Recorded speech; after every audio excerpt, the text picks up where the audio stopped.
The Chinese government reportedly signaling that it will not allow a forced sale of TikTok as the bill now heads for a showdown in the Senate. Deirdre Bosa taking a look at how that ban might shake out for today's Tech Check. What are you hearing, Deirdre?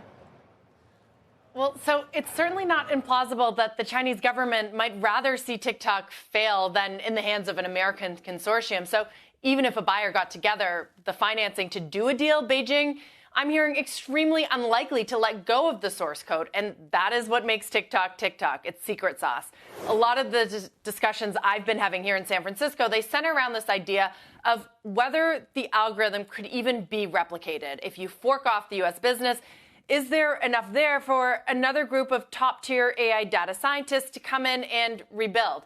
That would be extremely challenging, though. There are unique reasons that TikTok has captured 170 million users here in the U.S. It was developed in China, a country that plays by different rules. They built out their internet in a very different way, and they have a totally different view of privacy. So it might look entirely different if it was built here. Now, overnight in Beijing, China's Ministry of Commerce, they seem to double down on the idea that it wouldn't just let TikTok be bought, saying that the relevant parties should strictly abide by Chinese laws and regulations. Let's talk about those regulations because they could stop a sale. Back in 2020, when we were first here talking about a potential sale during the Trump administration, the communist government added content recommendation algorithms, that's what drives TikTok, to an export control list, plus a ban of Chinese technology in the U.S.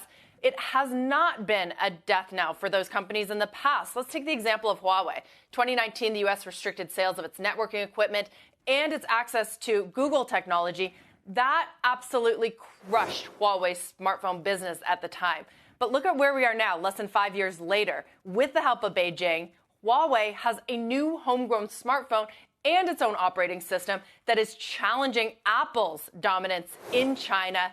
So the Chinese have a lot of technological prowess in a different sense that we may not necessarily have. And you could see them thinking of this Huawei example when they're thinking about whether they let TikTok go or let it flounder for a while and try and rebuild somehow.